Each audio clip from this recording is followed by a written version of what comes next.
When the Arabs write about India in the 9th century, North India barely exists in their imagination. To them, it is very clear that the most important king of India is a man that they call the Balhara, which is an Arab transliteration of Vallabharaja, once again the ruler of the Deccan. The other complaint you get, so often you hear the North-South thing, why do we hear about the Mughals, we never hear about the South. But the other thing I think that's very odd about the history writing that's gone on in this country is that you have this complaint always about the Marxist dominance of history university departments. That's often meant in political sense, that people don't like that there's a leftist view. What I think has been a more pernicious effect as far as the writing of history is concerned is that Marxist history tends to minimize the importance of individual players. What Marxist historians are interested in is the wider play of economic and social forces, how unseen economic drives change the way society moves and the people operate, which has meant that character and individuals and names have often been dismissed. Marxists often talk dismissively of the great man theory of history. Therefore, you just like Tolstoy didn't believe that Napoleon was really controlling the way that his battles went in War and Peace. And he was subject to the visible actions of millions of people around him. So you have this conception that it's an antiquated view of history, that individuals can change the way things move. But we know from the present that individuals can change things. To use our beloved Prime Minister again, would India be the country it is now but for what happened in the 2014 elections? Yes. That weird combination of Amit Shah and Modi have changed in a million ways. And we all feel it. We watch what we say in a way we didn't, and so on. So in the same way, you foreground character and individuals. You have your characters driving the action in your books. Is that a conscious decision? To an extent, yes. It is tied to the way that I see history as a system, where I think that the thing that the Marxists get wrong, and I will say that there is tremendous value to Marxist views and interpretations of history in the longue durée. I think that it's very important for us to remember that simply because of the way that societies and polities function, it is a tragedy that not every human being has the same impact on history. There are some who, by virtue of the power they wield over others, are able to reshape political geographies, who are able to reshape economic conceptions, economic policies, and as a result of that, impact the lives of thousands and thousands of others over generations and generations. And history, in that sense, is not just this river that flows inevitably guided by some kind of abstract laws of human nature, but rather a much more dynamic thing that can be shifted, that can flow in different ways depending on the actions of particular individuals. And that's why I was very struck, because when I was this Deccan emperor I mentioned, who the Arabs thought was the most extraordinary ruler in all of India, who they actually compared to the rulers of China and to the rulers of Rome and of Europe. This man, a man called Amoghavārsha, was very obviously one of those people who, through his power and through decisions that he made in his life, changed the way that India's history flowed. Now, all of us take for granted that we will be able to read books in our mother tongue, yeah? All of us take for granted that we will be able to read books in Malayalam, incidentally including a translation of my book, which is coming out very soon. With DC Books? Yes, with DC Books. And the translator is sitting right there. Thank you so much, sir. Thank you. But we take it for granted that yes, there are going to be Kannada books, Telugu books, and so on, right? But in medieval India, 1,000 years ago, that wasn't necessarily the case. Knowledge, literature was mostly produced in Sanskrit. And there's this moment in the 9th century when this individual shows up, and due, of course, to his own wider political context, but also due to his own interest, because this man loved poetry. If you read the work that he commissions this work called the Kavirāja Margam, the way of the king of poets. And I know it might sound boring to you that I'm going on about poetry because we now think of poetry influencing history, but bear with me. So he commissions this book called The Way of the King of Poets, and it's based on a Sanskrit grammar of poetics, but it's applying those ideas, these aesthetic rules, to Kannada for the first time. And you might think it's a little silly because we think of our mother tongues as this kind of like holy force almost that we cannot touch and influence, but this man goes out and says, Kannada as most people speak it is barbaric. I don't like it. I think that it has all these harsh, unpalatable sounds. And here are the rules based on Sanskrit, which I think that Kannada must try to aspire to. And if this had been somebody like you and me who had no influence over the course of history, nobody would have cared. They would have said, oh, there goes the village madman raving about poetics again. But because it was a king, an emperor really, an extremely powerful man saying this, it changed things.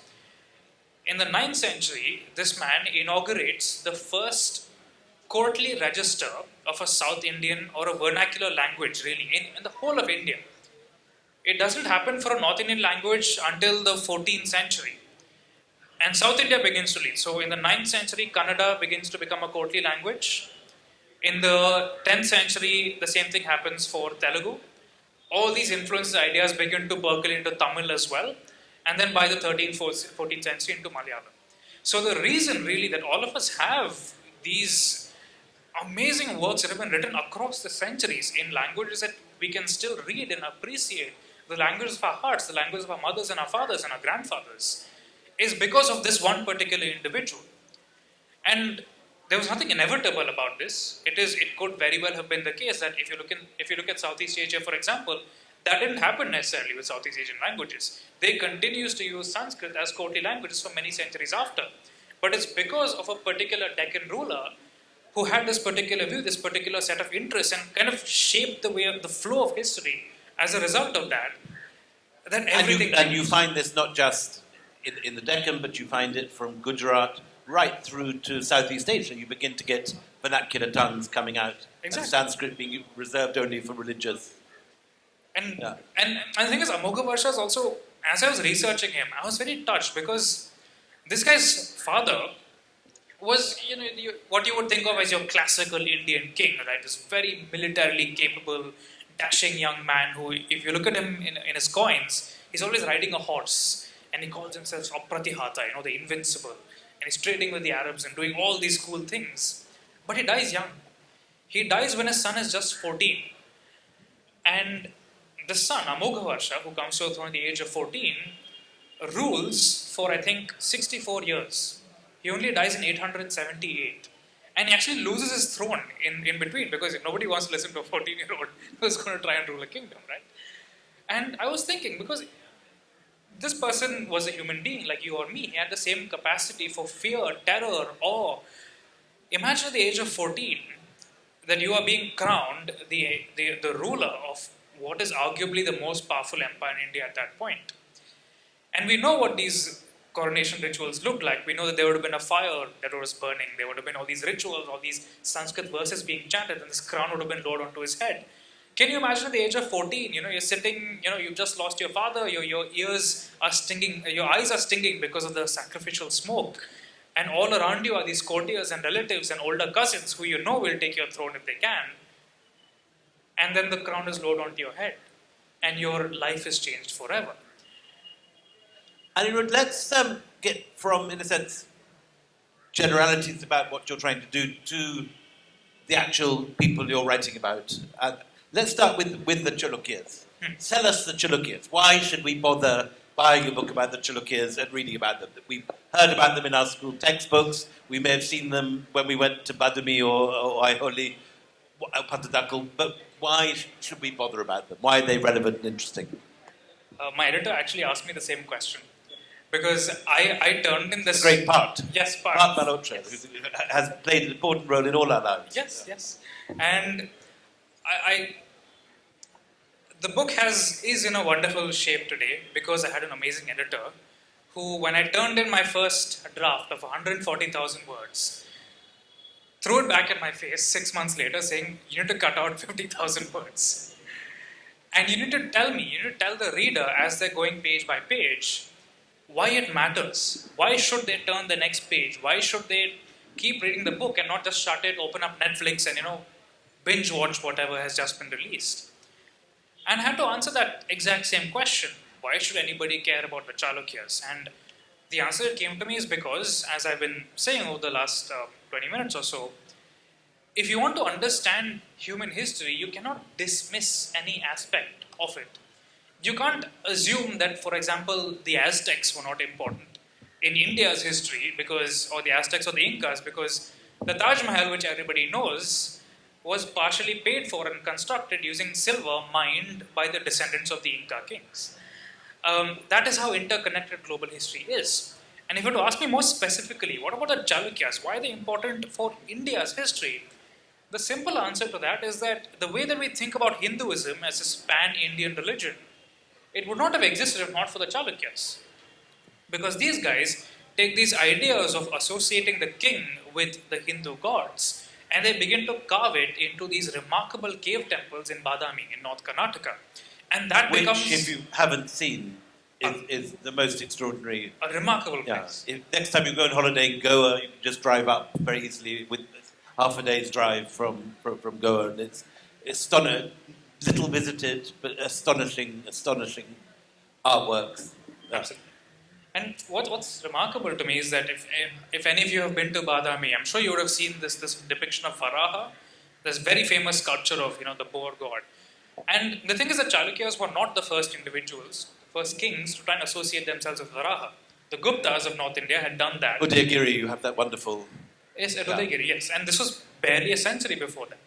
And so this idea is being picked up by these remarkable, these quick-witted, these very innovative individuals who were formerly just, chiefs of these minor tribes who used to worship megaliths. And they look at this idea and they say, hey, this is going to be useful to us. It's going to help us make a kingdom.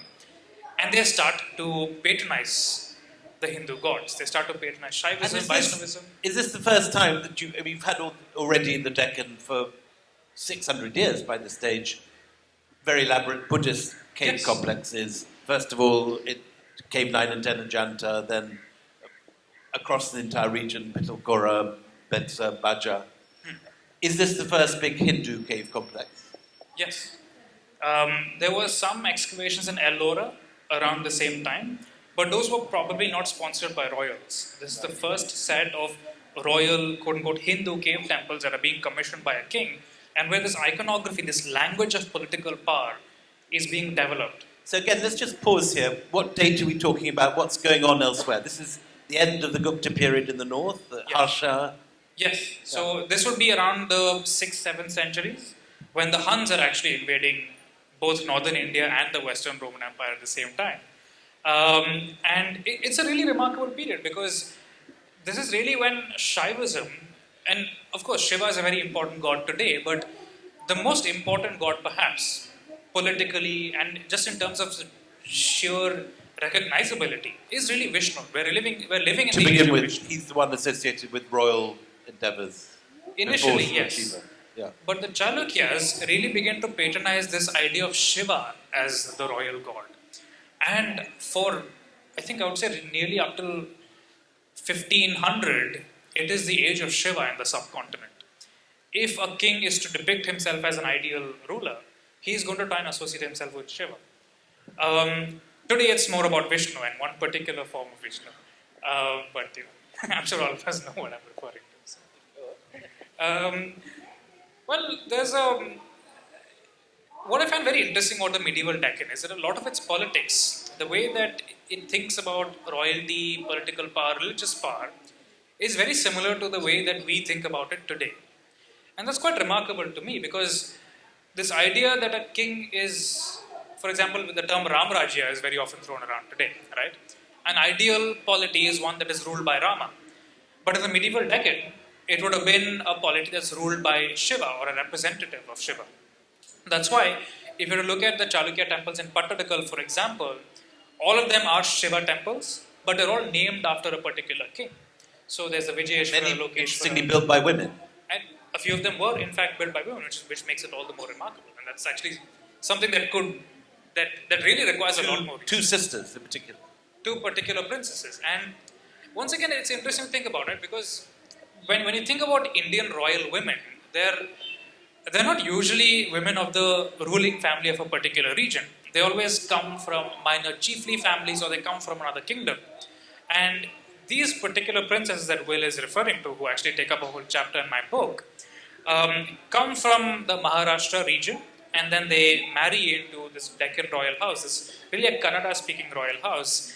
And once again, I was thinking, because I mean, all of us as Indians have mothers who left their families behind in some way to come and become part of our father's families.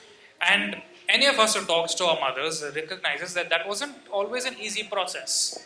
A lot of them very often have difficult times with the families they marry into. And if you come from a royal family and you marry into a royal family, then the stakes for you are far, far higher. And there's a reason why very few royal Indian women, especially from this period, survive in the historical record because it's difficult for them to succeed. But these two remarkable women actually do. Somehow they manage to lobby, backstab their way up to becoming the most powerful women in the Chalukya court. And once they do that, they do things that we typically think of as male activities, and they start to build temples. And these temples are so interesting to me because they really depict their patrons, the queens who made them, almost as gods or goddesses. And I find that very fascinating. And there's also these flashes of personality. So there's two sisters. There's this lady called Trilokya Mahadevi and her elder sister, Loka Mahadevi. And we're not sure exactly what happened because we don't have their journal entries, we don't have official histories, but we can guess at some things because Trilokya Mahadevi builds her temple first because she is the mother of the heir to the king. So she has a higher status than her sister, so she's able to come out there and build this temple. But then she dies young, and her sister becomes the chief queen. And her sister finishes her own temple first, and she makes this really remarkable sculpture there, which depicts a young woman with a young boy standing and looking at the unfinished temple of Trilokya Mahadevi. And it's very possible that this sculpture, because keep in mind, there's the elder sister now, who is still alive, who has built this temple, and is now making what is possibly a portrait of her younger sister, looking at the temple that her younger sister was never able to finish. We've jumped straight to these temples without stressing the central role the Chalukyas play in the development of the temple. That you have temples earlier, there are wooden temples from 150 BC. We've got down here in the south, there are early temple platforms from about 50, 60 AD. But it's only really with the Chalukyas that you get large temple complexes associated with royal families. And this is something which then passes to the Pallavas. Yes. It's difficult to say that it's something that necessarily passes between them because these are contemporary dynasties And hate each other. Absolutely loathe each other. And the reason I find that very interesting is because if you look at the way that modern corporations work or family-owned businesses work, it's very similar to how these medieval kingdoms work. If the Chalukyas are Reliance, or are the Chalukyas Tata, how would you, what would be the corporate equivalent today? I wouldn't say that they're the Ambanis and the Adanis because they're very obviously on the same side. But yes, perhaps the Tatas and the Ambanis are one possible way of looking at them. But they're very obviously family enterprises where there's a patriarch and there's an heir apparent and the family business of taxing people and slaughtering the shit out of their enemies is transferred from father to son. And the thing is, if you look at the way that corporations, and especially if you look at advertising campaigns by corporations, that's very similar to how Indian kings select the iconography, the particular sculptures that appear on their temples. Because it's this constant game of trying to crap on your enemy by carving these sculptures onto your temples. And that's why Pattadakal is so remarkable, because the Chalukyas go and fight the Pallavas, and the Pallavas have this sculpture which is very obviously meant to be a depiction of Shiva giving a boon to a Pallava king. And then the Chalukyas go and defeat the Pallavas, and then they go back, and on this temple, they make a carving of Shiva giving a boon to what's obviously meant to be a Chalukya king. And then in Kanchipuram, the Chalukyas defeat the Pallavas and leave. They don't destroy the temple; they keep the temple, but they write a little inscription of their own there. Yes, saying that it is the generosity of the king that he has not destroyed this temple, and that's says I'm being very generous by not destroying it. And that's very interesting to me, because then it brings to the question: when a king was not being generous, did they destroy temples? And the inscriptional record suggests that they absolutely did when convenient to them. I think this is another very important point in the book. I think there is a widespread perception that you have this sort of idyllic ancient Indian history where you have the golden age of the Guptas, you've got Kautilya, you've got Kalidasa. It's all peaceful and full of arts and astronomy and mathematics and Aryabhatta and everything. And then the Muslims come and violence begins. Your book shows an incredibly violent world where Hindu kings are destroying other Hindu kings, and not just destroying Hindu temples, and specifically inscriptions saying raping Brahmin women, but also they're levelling entire cities and leaving nothing. Talk to that. So, one thing that I find very interesting about India is the way we think about India's history is, if somebody has written it, it must be true, right? And sometimes we very often ignore things that have been written because they don't agree with the way that we see the world. Now, as far as all the the post-12th century, the raids of the Southside and all that are concerned, yes, there are claims of this absolute over-the-top violence, which very possibly did happen, but the scale of it can only be known through archaeological excavations, right? And the same applies also to India before 1100, when these kings are also claiming these extraordinary acts of violence. They are claiming that they leveled cities and plowed the ruins with donkeys and sowed it with salt so that nothing would grow. Specifically, they're saying that. They specifically, they quite explicitly say this. And we have, if you look at the inscriptions of any medieval Indian king, they will be claiming these absolutely, toe-curling acts of violence where they're ripping out the intestines of their enemies, where they're walking around with pyramids of skulls. And of course it gets quite poetic as well. There's this very beautiful, and I say beautiful with qualification, of course, this inscription of a Hoysala king. So the Hoysalas are this kingdom based in South Karnataka, and they go and invade Tamil Nadu. And the poet asks this rhetorical question where he's writing this praise of the Hoysala king, and he says, "Why does the south wind not blow?" And the answer to that is because the pyramids of the skulls of the enemies that the king has left all over the Kaveri river has stopped the flow of the wind, because it goes and flows into the nostrils of the skulls and then flows back out. And it's almost cartoonishly over the top, but you have to ask yourself, why was it important for these people to claim such violence? They would not be making it up if violence on the battlefield was not something that they were very often exposed to and didn't see as particularly remarkable. It was just part of their daily lives. And Tell me about some of the characters involved in this. I mean, my personal favourite is Mahendra Pallava, who's not only a great builder, but also a playwright. He writes a rather sort of Beckett-like play with a Buddhist monk in a bar with a skull. Talk of him for a minute. So Mahendra Pallava is, as Will said, a very interesting character because he's a king who quite openly bears a title of the drunken sporter. So he's a little bit of an alcoholic. He's not particularly shy about it, but he's got this very curious mind, and he's always writing and doing things. And of course, this is actually not that unique for medieval Indian kings. A lot of them are these men of war and violence, as well as men of considerable cultural sophistication. A lot of them do write all these treatises while also going and slaughtering their enemies, destroying the temples, kidnapping the women, all those things. But Mahendra Pallava is remarkable because his writings actually survive.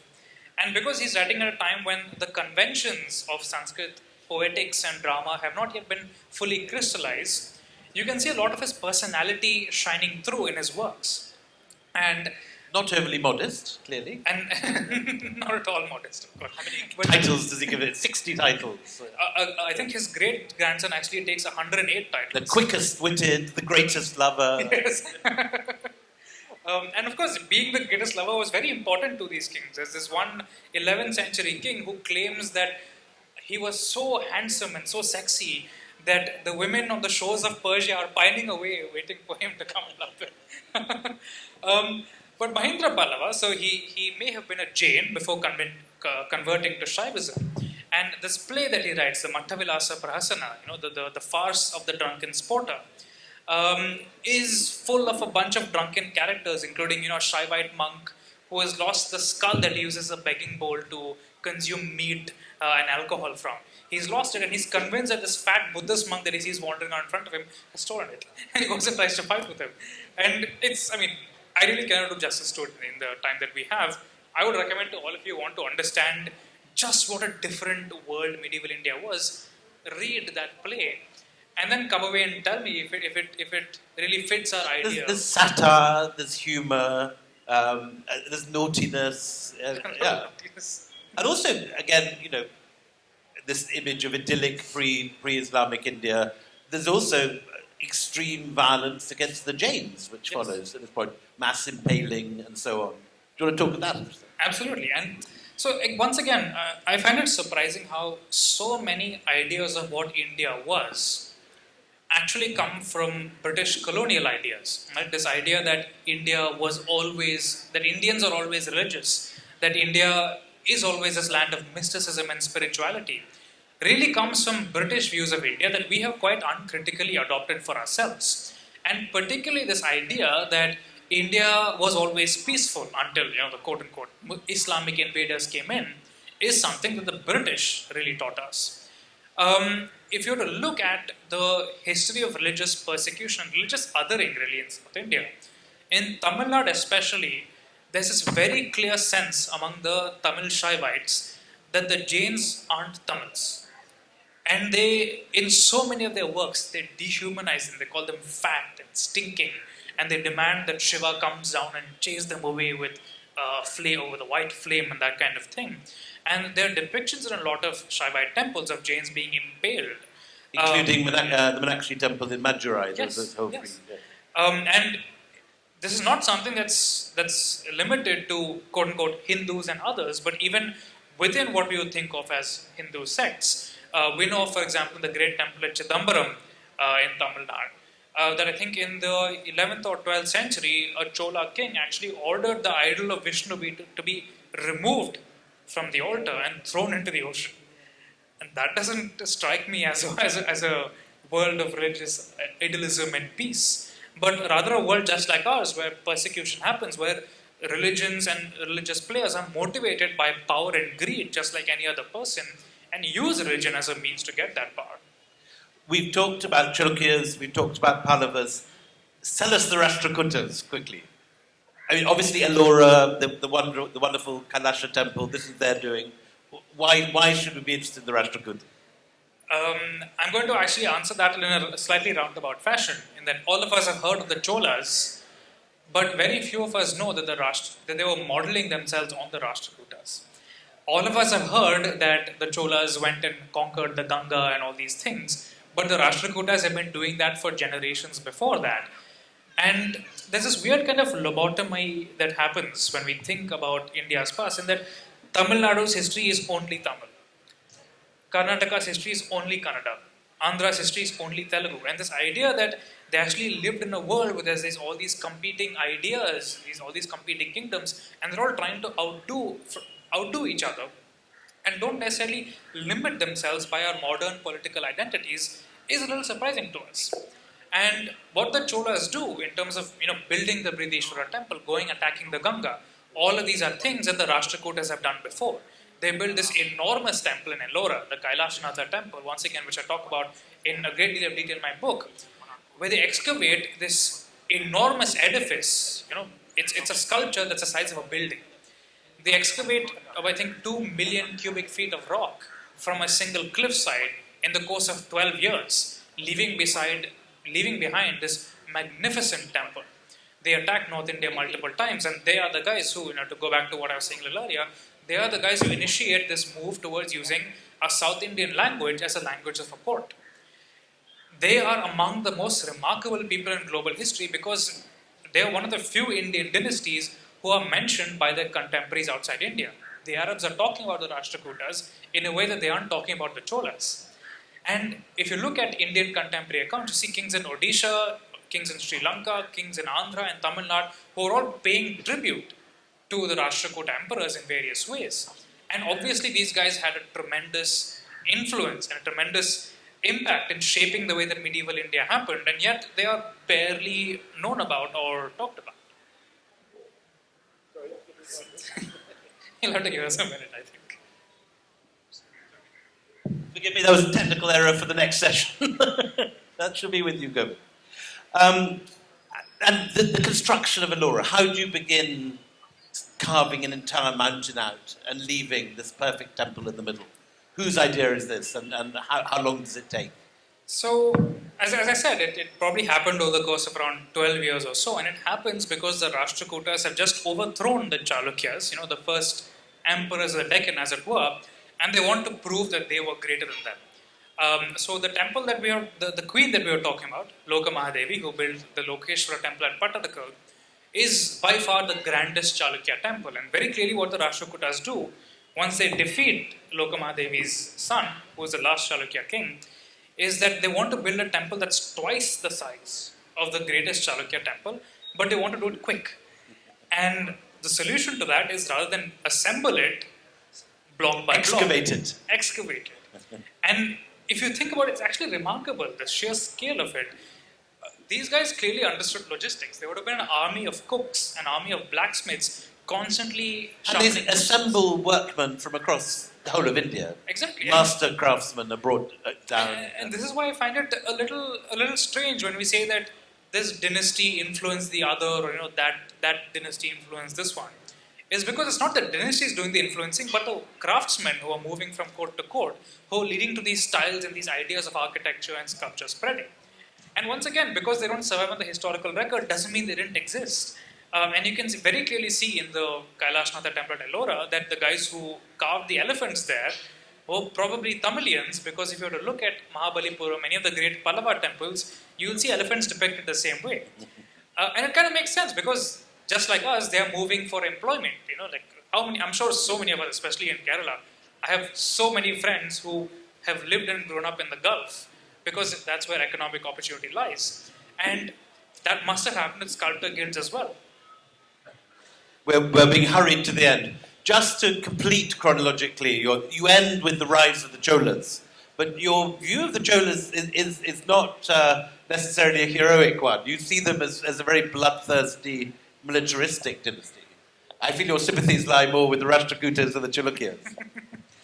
Here's the thing: if you were to ask a German in the 19th century if Napoleon was a hero, he would probably not say yes. But when it comes to India, we're expected that we must all have the same heroes, because this idea that we've always been one country is something that's become very ingrained to us. But if you look at the inscriptions of the Cholas, where they're talking about burning down Deccan cities, committing mass sexual assault, if you were to ask a medieval Kannada speaker, what do you think of the Cholas, you would be met with some very choice expletives. You would not be told that Cholas are great heroes. And this is not imagination speaking, we have the inscriptions. Yes. Specifically reference to raping Brahmin women, for example. And yes, there are specific inscriptions which mention this. And then you have Chola inscriptions talking about burning down cities. And when a Chola king is finally killed in battle, his rivals say that he was a terrible sinner, and the weight of that sin fell upon his head. So they were clearly seen as bloodthirsty even by the standards of their time, which is already a very bloodthirsty time. And also in Sri Lanka, they're referred to as like yakas, like yakshas. Yes, blood-sucking yakas. Taking the jewels, the Kohinoors of the time from the Buddhist pagodas of Sri Lanka and bringing them to India. And yes, they're actually very interested in jewels, by the way. So when they defeat the last Pandya king, he flees to Lanka taking his crown jewels with him. And that's one of the reasons why the Cholas go and invade. So once again, it seems like a very strange world, right? Because it's a world where people go to war over jewels. People go to war because some king has depicted your ruler in a rude way in one of his sculptures. So you go to war and go and destroy that particular sculpture. Like, the moral compass of these people was so completely different from ours that it never ceases to amaze me. Finally, we're in Kerala. The Cholas come here and have a go at the Cheras. Yes. So, I mean, many of us were They shouldn't be heroes, yeah, you would say. They shouldn't be. There's so many of us have heard of this legend of how Calicut was founded, right? So, supposedly the last Chera king decides to go into exile, or according to some accounts, actually converts to Islam and goes to Mecca. And when he's leaving, he's distributing his land and titles to all the minor chiefs of Kerala. And the ruler of Calicut wakes up late, or something happens, and he shows up late to the ceremony. And by the time he arrives, all of the lands that the Chera king once ruled have been given away to his rivals. But the king has got to give him something. So he gives him 3 words: kill, die, and conquer. And that is supposedly how the ruler, the Zamorin, or the Samutri of Kozhikode, actually goes on and becomes one of the most powerful kings in Kerala, until, of course, the Chinese, much later in the 15th century, come and put the poor man in his place. But I mean, that's a story for another day. That's what you're working on next, then. The Cholas we're going to go into a more detailed and even less flattering picture of the Cholas. Yes, but it's also going to be a book about the Cholas, in which the Cholas are important players, but not the only protagonists. Because the uniqueness of Tamil Nadu in the historical record is that there is this wealth of inscriptions that still survive on the temples, that are made by, goat herds. There's mentions of slavery. There's mentions of, women who bribed their way into becoming important functionaries in the temple. And it's going to be a story of those people as well. Also, you have women kept for breeding warriors. There is a captured women. There are inscriptions that describe a royal institution called the Velam, which is basically a part of the Chola royal household where queens captured in battle would be forced to serve the Chola queens as their handmaidens and so on, but also very often were forced to become the concubines of the royal guards of the Chola princes. And it shouldn't surprise us that medieval India was not a kinder place to women than modern India is. That is the tragedy of working on this period, is to really, because you have to really think about the stories of these women and what they must have gone through, and the fact that very often we don't know their names. It's a tragedy, and I don't know how you read that and go back and think that medieval India's kings were great utopian ideally. I'm sure that we've been stepping on all sorts of territory here that may well have riled people in the audience. So please, your turn to give Anirudh a hard time now. I've had my go. Any questions for Anirudh Kanisetti? Gentleman raising his hand with the glasses here. Yes. That lady, sorry. Right, carry on. There's a microphone coming towards you. Hi, Anirudh.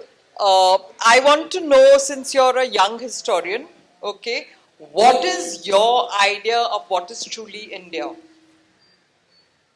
That's an interesting question, and I think very often it does not occur to us how remarkable it is, how remarkable India itself is, because if you were to look at India in 1857, which is this patchwork of like all these different polities squabbling, fighting each other, and fighting the British and the French, of course, in the ruins of the Mughal Empire.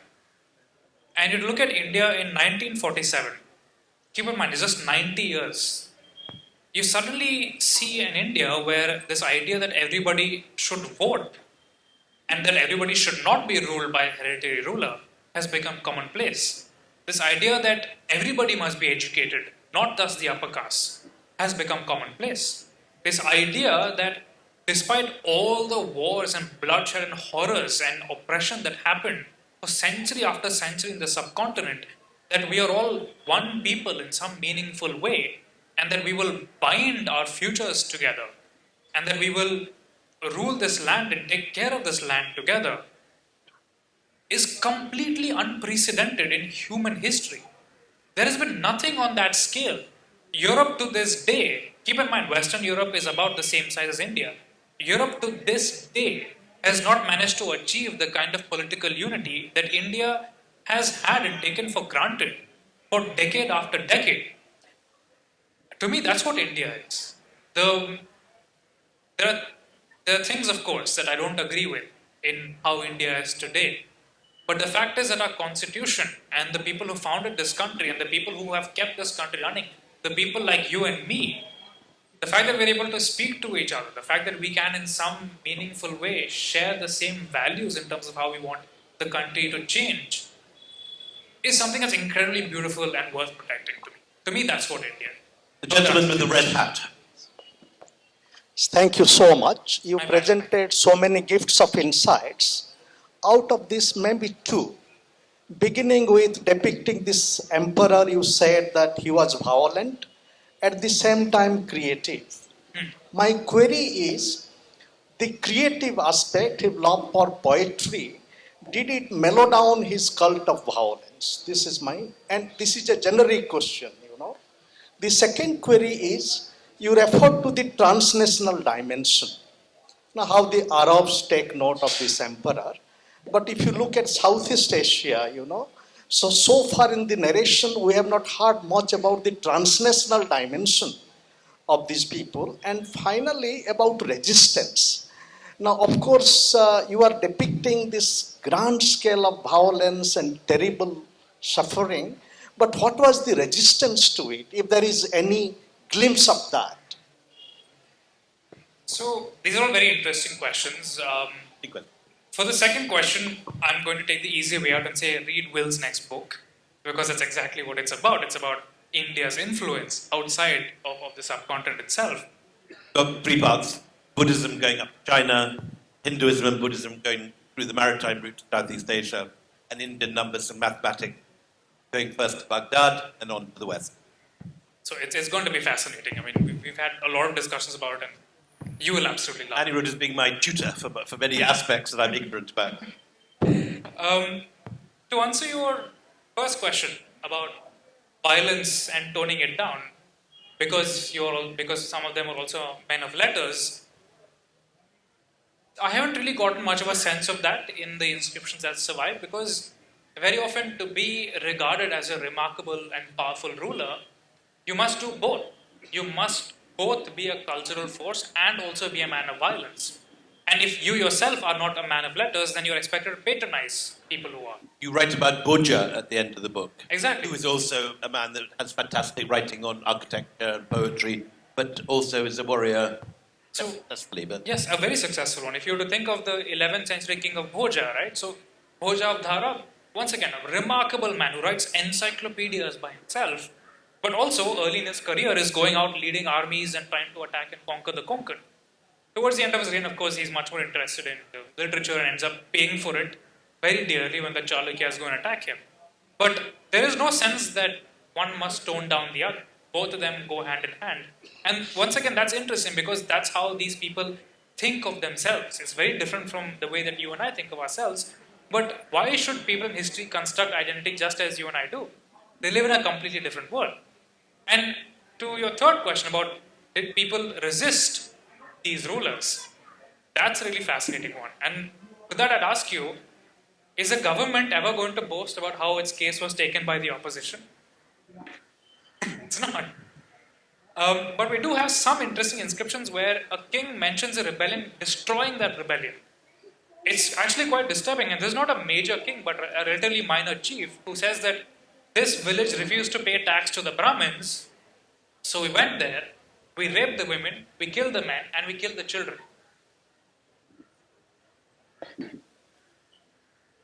lady at the front. I have a small question. India is defined Jambudvipe, Bharatakhande, Bharatavarshe, the land between Sindhu or Indus River and Brahmaputra, Himalayas at the top, and today's Hindu Mahasagara, what we call. The land has been defined as one. The land which is identified between two rivers and the mountain and the ocean is called Bharatakhande or Bharatavarshe. So it has been in the mind that it's always one. Though it may be fragmented with the kingdoms, but it has been defined that it is the Bharatakhande, Bharatavarshe. So how do you decide that it was always in our mind that we are one and it is really not one? This is the first question. Second question, a little smaller than that. Many people ask this question in today's technical world, in the digital world, why do we need history? Because history is the song or the literature of the past where there is hardly evidence. You know, if you read any Shilalekana, I can write anything about myself, but it is not authentic. Any Shilalekana is not 100% authentic. So what is the advantage of going back and reading that? In what way it helps in a forward or the technical world? Someone has asked me that, that's I'm repeating. Thank you. So, the first question is interesting, but I would say that if you really want to get a sense of how medieval Indians saw the world, you have to look at the way that they wrote about their world. You have to look at their literature, you have to look at their inscriptions. And I have very rarely come across mentions of Jambudvipa, Bharatavarsha in medieval inscriptions. They don't, that's the way that we would want them to see the world. That's the way that we see the world, but it's not the way that they saw the world. If you look at the Cholas, for example, the Cholas are very interesting because they conquer in all four directions, right? It's very much what we think of as the Digvijaya, right? To them, so when they go north, they go to the Ganga. When they go east, they go and attack the Deccan, they attack Kerala. When they go south, they attack Sri Lanka. But to them, their world also includes Southeast Asia. That's why they go and attack it, right? But you are not going to see a king in North India doing the same thing. Or it could be competition too with Srivijaya. Of course, that's definitely a part of it. But the point I'm trying to make is that for each of these kings, they have a different conception of what their world is. Now, if you look at Lalitaditya, Muktapida, this is 8th century king of Kashmir, he goes and attacks the Tibetans. He goes and attacks the Tocharians. He goes and attacks the Afghans. And he also attacks some parts of the Gangetic Plains. So to him, his world included all these other diverse peoples. His world was not just in the subcontinent itself. So very clearly, the way that these people saw their place in the world depended on where they were. Their world was not constrained by our modern national borders. And that makes sense because they could not have known that 1,000 years from now, India would come and draw this line in the Himalayas and say, this is us and that is them. Their sense of the world is very different from the way that we think about it. The second question as to why history is important in a technological world is because anybody who had studied history would have known that something like Facebook would have been a disaster if it's not regulated. It was not regulated and has been a disaster, right? The reason that you learn about history is because it shows you how, over time, how people behave at large scales. What is the nature of humanity? How is it that we shape our world? How is it that we influence the world? There is so much that history has to teach us about the way that we engage with our environment, about the importance for political leaders to be held accountable, that especially in medieval India where these men were not held accountable and they committed atrocities. And once again we're living in a world where thanks to technology, men are not being held accountable and are committing atrocities. Reading history shows us very clearly why the world is the way it is. To ask why history is important is like asking why is economics important, why is biology important. It is part of the world that we live in. And there is no aspect of it that we can ignore. Ladies and gentlemen, please another big round of applause for Anirudh Kanisetti.